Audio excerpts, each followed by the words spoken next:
This part goes deeper, not into the mechanics of money, but into the quiet patterns we carry. If the first part was about seeing the system, this is about seeing how it lives inside us. It requires a different kind of attention. So take a moment, stay present, and let's go there together. It sits in the back of your mind, doesn't it? A quiet, persistent frustration. You look at your life, at your bank account, and then you look at your capabilities, and there is a disconnect, a painful gap between your potential and your reality. Mathematically, it doesn't make sense. You have the degree, you have the career, you understand complex systems that would baffle the average person. Yet financially, you feel stuck. You feel like you're spinning your wheels while others, people who frankly aren't as sharp as you, race ahead. We were sold a promise, you and I. From the time we were children, we were told that being smart was the golden ticket. If you get the grades, if you get the accolades, the world will reward you. Intelligence, we were told, is the ultimate currency. But the marketplace is not a classroom. It doesn't care about your GPA. It doesn't care how quickly you can solve a logic puzzle. The economy is a chaotic, emotional beast, and it rewards traits that smart people often lack: boldness, risk-taking, and the willingness to be wrong. Think about what intelligence actually is. It's processing power. It's the ability to simulate the future, to take data A and data B and predict result C. That is a superpower in engineering. It is a superpower in medicine. But in your financial life, that superpower often becomes a curse, because when you can see the future, you see all the ways it can go wrong. You see the crash, you see the inflation, you see the job loss, you see the cliff edge that no one else notices, and so you stop. The mechanism that is supposed to protect you ends up trapping you. This is the first great hurdle: overthinking. It is the friction that grinds your financial gears to a halt. You convince yourself that you just need more information.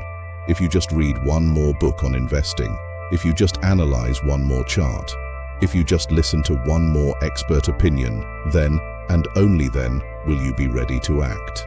We call this due diligence. It feels responsible.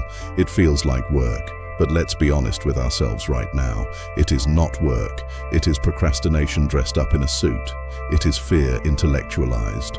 Contrast this with someone who doesn't have your gift for analysis. They hear save 10% and they just do it. They don't worry about the optimal asset allocation. They don't stress about the Fed's next meeting. They just act. Ignorantly perhaps, but effectively. And here is the cruelest joke of all. Time. Time is the one variable you cannot outsmart. While you spent 5 years perfecting your strategy, that simple person has been in the market for 5 years. They have compound interest working for them. You have nothing but a perfect plan on a piece of paper. The cost of being smart is often the cost of delay. We pay a tax for our need for certainty. We demand a guarantee from a world that offers none. And in waiting for safety, we choose the most dangerous path of all: stagnation. But it's not just overthinking, is it? It's deeper. It's about how we handle our emotions. Smart people often believe they can logic their way out of feelings. You think you can outthink fear. You think you can out-reason greed. But when the market drops 20%, your IQ doesn't save you. Your amygdala, the lizard brain, doesn't check your SAT score before it hits the panic button. Fear is a biological response, not an intellectual one. In fact, smart people often make worse emotional mistakes. Because we are so good at arguing, we can rationalize any bad decision. We can invent a complex logical reason for why we sold at the bottom. We can talk ourselves into anything. This ties into identity. When you define yourself by your intelligence, being wrong isn't just a mistake, it's an existential threat. If I lose money, does that mean I'm stupid? If I'm not the smart one, who am I? So we avoid risks where we might look foolish. We stay in safe lanes. We keep our money in cash because the market is irrational. We critique the players from the sidelines because it's safer to be a smart critic than a bruised participant. But wealth is not built on the sidelines. It is built in the arena, amidst the noise and the confusion and the risk of looking like a fool. You have to be willing to be wrong to ever be right in a way that matters. We have talked about the trap of the mind, the overthinking, the paralysis, the identity. But there is another layer, a layer that is even more subtle and insidious. It's about the stories we tell ourselves about money itself. In the next part, we will explore why your very education might have blinded you to how money actually works, why the smart path is often the slow lane to nowhere. Stay with me, we are just getting started. Welcome back. In the first part, we explored how your own mind, your greatest asset, can become your greatest liability through overthinking and fear. But that is only half the story. Now, we must go deeper. We must look at the choices you make when you finally do decide to act. Smart people have a unique weakness, the need for defensibility. When you make a financial decision, you aren't just looking for profit. You are subconsciously looking for an argument. You want a choice that you can defend in a debate. We prefer what I call prudent failure over risky success. If you lose money doing something that sounded smart, like investing in a complex hedge fund strategy, you can shrug and say, well, the logic was sound. You save face. But if you make money doing something that looks simple or dumb, like buying a boring index fund and doing nothing for a decade, you feel exposed. It feels too easy. It feels beneath you. So you choose the path of most resistance because it feels more intellectual. This leads us to the complexity bias. Highly intelligent people love complexity. You have spent your whole life solving hard problems. You have been trained to believe that value comes from difficulty. So when you approach money, you reject simple solutions. You build Rube Goldberg machines for your wealth. You create complex tax structures. You trade options. You look for arbitrage. You turn a simple goal, financial freedom, into a complex engineering project. But in finance, complexity is often a tax. It is a tax on your time, your sanity, and often your returns. Complexity breaks. Complexity has hidden fees. Complexity hides risks that even you, with all your processing power, cannot see until it is too late.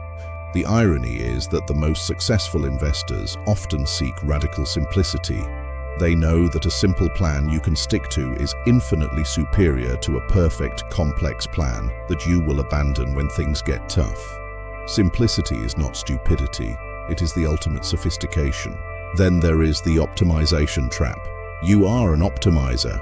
You want the best rate, the lowest fee, the perfect timing. You spend months trying to squeeze that extra 0.5% of efficiency out of your portfolio. But while you are optimizing for the 1%, you are missing the 20% that comes from just being in the game. You are tripping over dollars to pick up pennies. Optimization is a form of procrastination. It feels productive, but often it is just stalling. Let's pivot to the biggest lie smart people tell themselves. I am a rational actor. You believe that because you understand logic, you act logically, but you are fighting millions of years of biology. Your dopamine receptors do not care about your degree. When the market is booming, your brain releases chemicals that make you feel invincible. You want to buy high because it feels good, it feels safe. Logic says sell, biology says buy. And when the market crashes, your cortisol spikes. Your fight or flight response kicks in. You feel physical pain. Logic says buy the dip. Biology screams run away. And in that moment of chemical warfare, biology almost always wins. This creates the knowing-doing gap. You know exactly what you should do. You can write a paper on it, but you cannot make your hand click the button.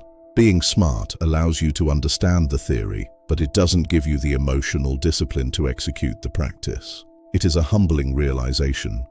To admit that your intellect is not the captain of the ship, but merely the navigator. The captain is your emotion.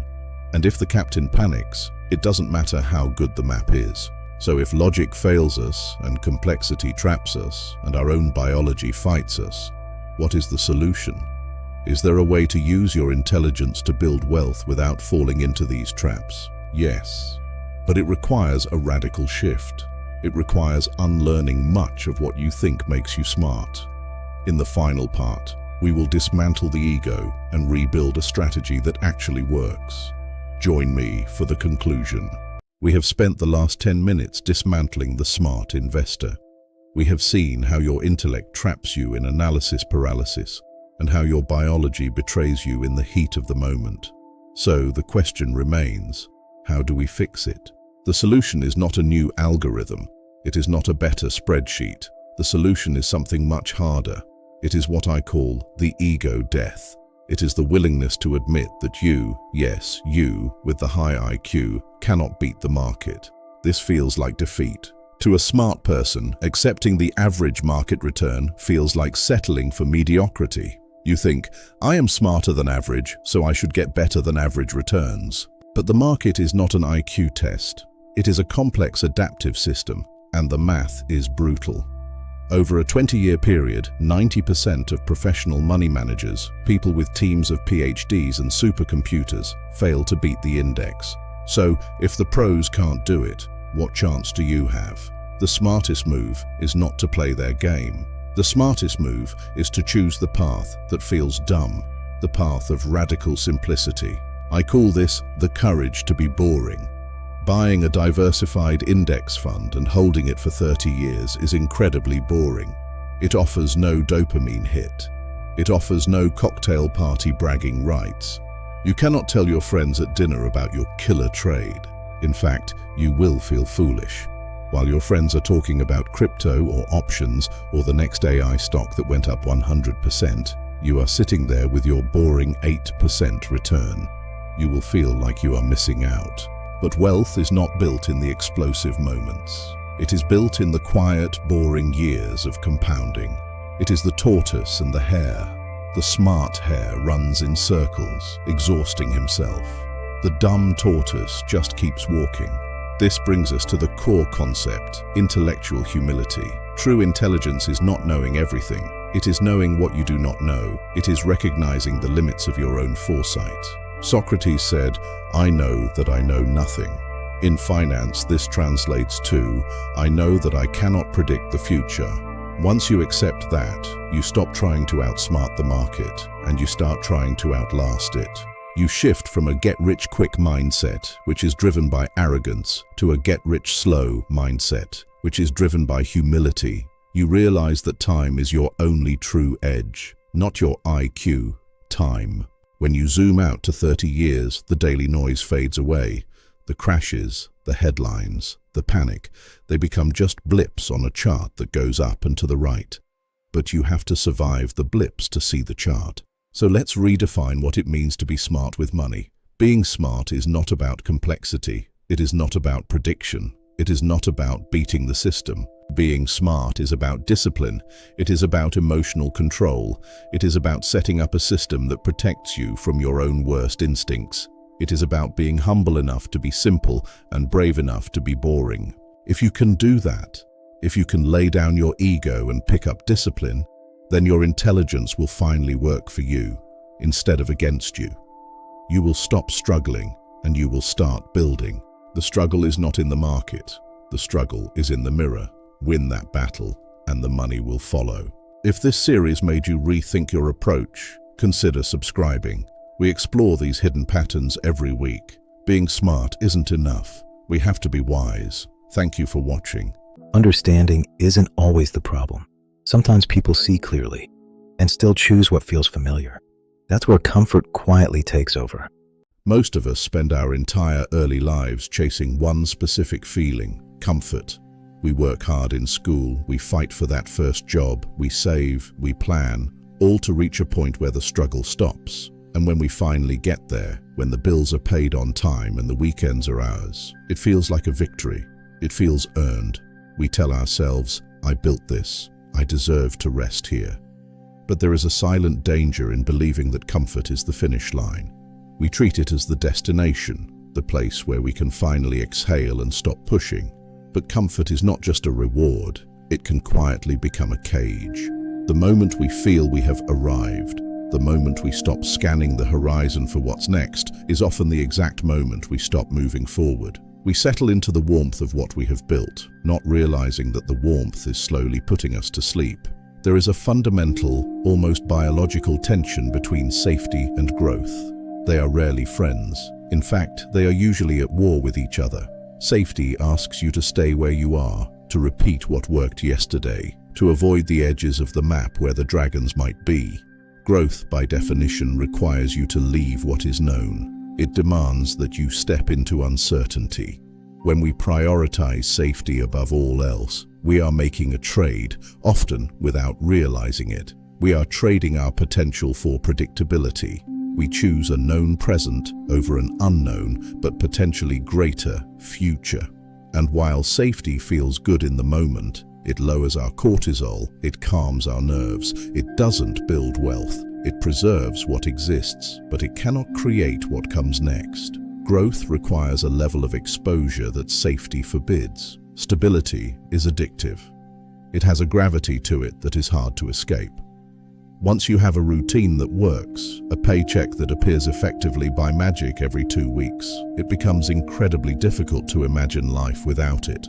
The brain loves patterns. It craves them. It loves knowing exactly what will happen on Tuesday at 9 a.m. This predictability releases a chemical sense of ease, a feeling that all is well. Why would you disrupt that? Why would you introduce chaos into a system that is running smoothly? But this addiction to stability is exactly what keeps financial growth linear rather than exponential. We get hooked on the steady drip of enough, and we lose the hunger for more. We become metabolically adapted to the status quo, and anything that threatens that stability feels like a threat to our survival, even if it's actually an opportunity. We often confuse movement with progress. It is a common mistake. Just because you are busy, just because you are tired at the end of the day, does not mean you are growing. You can run on a treadmill for hours, sweating and exhausting yourself, and never leave the room. Comfort creates a beautiful illusion of progress. You get a small raise, you buy a slightly nicer car, you upgrade your phone to the latest model. These things feel like moving forward. They mimic the sensation of advancement, but often they are just decorations on the same stationary life. True financial growth isn't about upgrading your lifestyle. It's about changing your trajectory. It's about changing the slope of the line. And you cannot change your trajectory while walking the exact same path every single day, doing the exact same things, expecting a different result. Good enough is the enemy of great. It is a cliché because it is deeply, painfully true. When your financial situation is terrible, you are motivated to change it. Pain is a powerful motivator. Hunger drives action. But when your situation is okay, when it's manageable, that is the danger zone. That is where dreams go to die. You become emotionally attached to good enough because you have something to lose. The fear of dropping back down to bad prevents you from reaching for great. You guard your little pile of comfort so fiercely that you refuse to plant the seeds for a harvest you might not see for years. You hold on tight to what you have, and in doing so, your hands are too full to grab anything new. You become a curator of your own limitations, protecting a ceiling that you placed there yourself. If you look closely at comfort, deeply into the center of it, past the soft edges and the easy routines, you will often find fear hiding there. We call it being sensible. We call it being prudent. We use words that sound responsible, but often it is just fear dressed up in business casual clothes. Fear of failure, fear of looking foolish, fear of realizing that maybe we aren't as capable as we hope we are. Staying comfortable protects our ego. If you never try to launch that business, or make that investment, or ask for that promotion, you never have to face the possibility of a no. Comfort is a shield we use to protect our self-image, but it is a heavy shield that weighs us down and keeps us stuck in place. It protects us from pain, yes, but it also protects us from the very experiences that would allow us to evolve. There is a tangible cost to being predictable. In the economy, value flows to things that are scarce and things that solve difficult problems. If your work, your skills, and your daily output are perfectly predictable and comfortable, they are likely also commoditized. They are easily replaceable. The market does not pay a premium for comfort. It never has. It pays a premium for solving the problems that make other people uncomfortable. By insisting on a predictable life, you are capping your own value. You are opting out of the very volatility that creates opportunity. Financial growth often lives in the messy, unpredictable margins that most people are trying to avoid. It lives in the problems that no one else wants to touch. If you only do what is comfortable, you will only earn what is average. Eventually, comfort becomes more than just a state of being. It becomes an identity. It seeps into how we see ourselves. You start to see yourself as the steady one, the reliable one. You define yourself by your safety. "I'm not a risk taker," you might say to your friends or to yourself in the mirror. This label solidifies the cage. It locks the door from the inside. When an opportunity for growth comes along that requires a leap of faith, you reject it not because the math doesn't work, but because that's just not who I am. We limit our financial future to fit the small story we have written about ourselves. Breaking free requires shattering that identity, and that is a painful, disorienting process. It means admitting that the person you have been is not the person who can get you to where you want to go. We need to reframe how we view discomfort. We evolved to treat discomfort as a threat, a signal to run away, to retreat to the cave.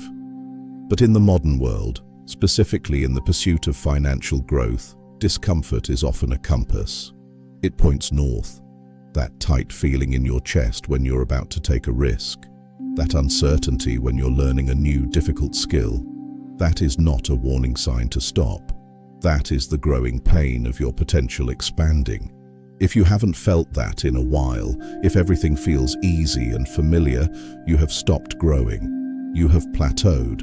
Discomfort is the evidence that you are pushing against the boundaries of your current life. It is the friction of progress. Learn to sit with it. Learn to welcome it. To escape the comfort trap, you have to practice a difficult art, letting go of the need for familiar outcomes. We crave the guarantee. We want to know that if we do X, Y will definitely happen.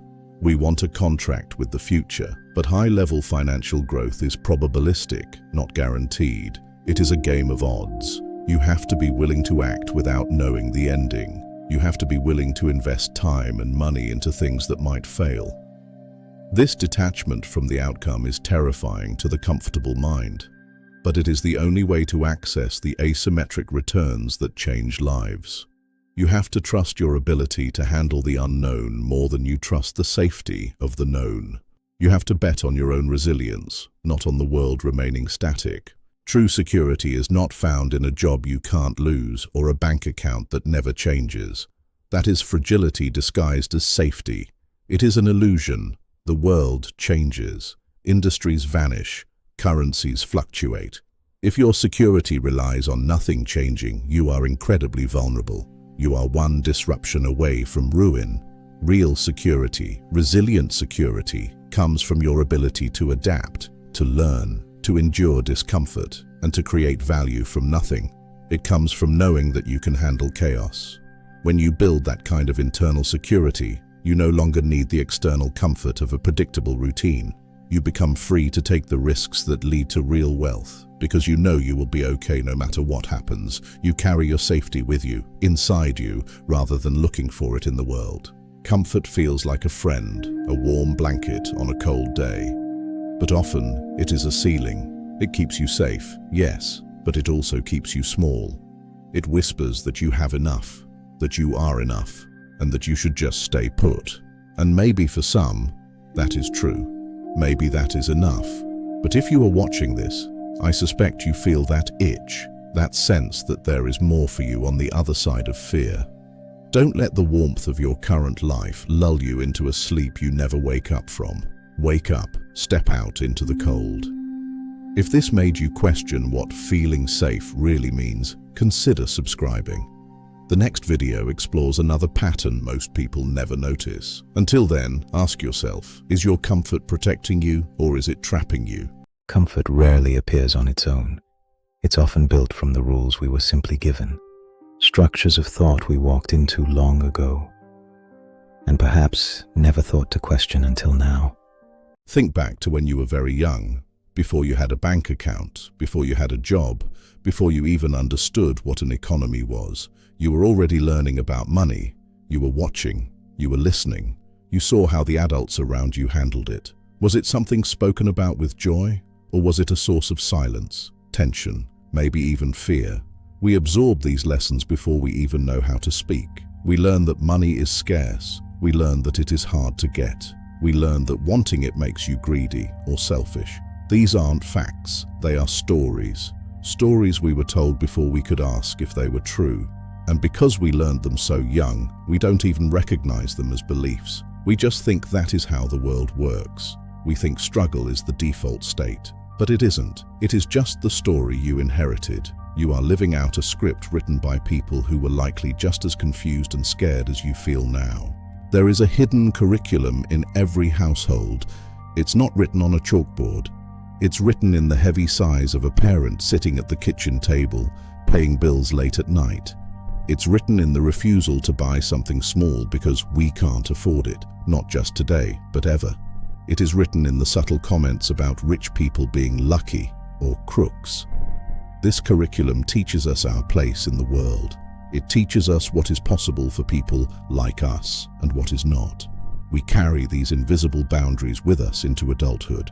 We think they are our own limitations. We think we are being realistic, but we aren't being realistic. We are just echoing the fears of people who didn't know any better. We are living out the limitations of a childhood we have long since outgrown, guarding fences that no longer exist. We trap ourselves in these invisible cages, convinced that the door is locked, when in reality, we have been holding the key the entire time. Then came school. We spent thousands of hours in classrooms. We learned history. We learned mathematics. We learned how to diagram a sentence. But did we learn how to create value? Did we learn how to build wealth? Did anyone ever teach you how money actually works? No. We learned obedience. We were taught to sit still, to wait for permission, to memorize the right answer and repeat it back. The school system was designed to create workers, not thinkers. It was designed to produce people who could follow instructions reliably for 40 years without asking difficult questions. It was never designed to teach you how to be free. It was designed to make you a cog in someone else's machine. And for many of us, it worked perfectly.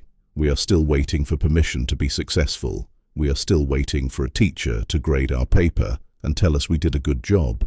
But in the real world, no one is grading you. You have to grade yourself. So we leave school and we enter the world with a very specific operating system. We are told to play it safe, get a good job, save a little bit every month, don't take unnecessary risks, keep your head down, do what is expected of you. We are told this is what responsible people do. This is what maturity looks like. But playing it safe is often the most dangerous thing you can do. In a rapidly changing world, clinging to the illusion of stability is a risk in itself. We trade our potential for a paycheck, thinking we are making a wise trade. But are we? We trade our freedom for a sense of security that can vanish in an instant. We mute our ambitions because we don't want to rock the boat, but the boat is already sinking. Playing it safe is just a slow way to fail. It is a slow way to ensure that you never find out what you were truly capable of. You prioritize comfort over growth, and in the end, you lose both. We chase stability because we were taught to fear volatility. We want the steady line, the predictable outcome, the guarantee. But life isn't linear, and growth certainly isn't. The lie about stability is that it can be guaranteed by someone else, by a corporation, by a government, by an institution.